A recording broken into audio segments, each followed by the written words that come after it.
this is Sam's O-Gauge Trains and welcome to another fantastic video. Hope you're having a fabulous day. Anyways, today we are going to be talking about all the stuff in my post-war collection. The last time I really talked about anything in my collection was my very first video that I ever published on this channel. So today I thought I would share all the post-war stuff that I've collected over the last year or so.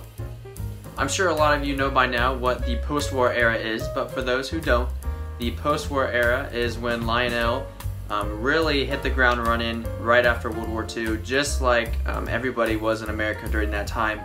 Lionel came out with a ton of classics during that time, and it's arguably their most successful period in their history. But today I just decided to share some of those pieces that I have in my collection today. So the first car we have here is the Fort Knox Mint car. This is actually the post-war celebration series version. Fun fact about this car, this was my first piece of rolling stock I ever owned. It did not look very realistic behind a Hogwarts Express train, but it was my first piece of rolling stock nonetheless. The next piece of rolling stock that I have that is post-war related is the post-war celebration series radioactive waste car.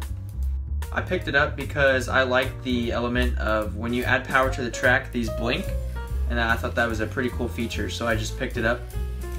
The next piece of rolling stock we have here is a post-war celebration series aerial missile transport car. This car is a flatbed with a little plastic helicopter on top. This car is just pretty cool and it adds a little bit of fun to the layout.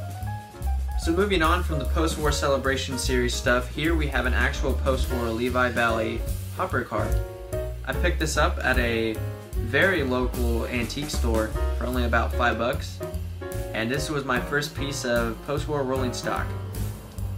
So you could argue that this piece was the piece that got me into post-war, I guess you could say. That really got the post-war snowball rolling. This piece right here, I've been wanting to check off the wish list for a long time. This is my automatic refrigerated milk car. This is a very classic piece of the post-war era as well. So it feels really good to check it off my wish list. Now I do have the car and I do have the stand, but I still need the track piece to make it work. I am working on getting that soon, and hopefully I can have a video out for you guys on that as well. Last but certainly not least, these are my post-war cabooses. This one has been custom painted by a couple previous owners, but they both look really good behind any post-war consist. These are the 211 Texas Special Alco units. This was my first post-war engine I ever added to the collection. These engines run beautifully and I love to get them out, especially during Christmas time, and put them on the oval around the tree. These engines are just fantastic. This is a post-war classic as well. A lot of variations of this model came out.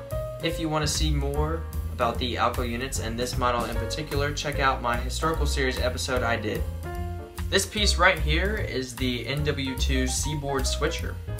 I really love these post-war NW2 switchers. They're a classic. There's so many different paint schemes and they run really well, and it's just kind of a cute little engine that runs on your layout. I do have the original box as well, which is very cool and a nice added feature, and I really love having the boxes as well to help preserve Lionel history. This right here is my favorite steam engine in my collection. This is the Pennsylvania 671 rerun edition of the turbine. I've done a historical series episode on this too, so if you're interested, go check it out. I'll leave a link in the description and the top right corner. I love watching this thing go down the track. It's amazing, really cool. It's a post-war classic. I actually had to move the camera to get this all in one shot. This is a beautiful set. This is the last piece of my post-war collection. This is the Boston and Maine 2346 freight set. So the engine here is a GP9 Boston and Maine, painted in that blue and white. Looks really good. And we do have a couple freight cars as well, and a Boston and Maine caboose. The previous owner, which I picked this up from, took extremely good care of his engines and his rolling stock, and the set in particular. I do have the original box as well, which is a very cool feature as well. And it runs spectacular. He took care of his engines. He knew what he was doing. And this runs really well, and I'm very honored to have it in my personal collection, to cherish the history of it from its previous owners, and now as it has a new life here on my layout. Thank you for watching. I sincerely hope you enjoyed the video. Please make sure to check out all my other videos on my YouTube channel.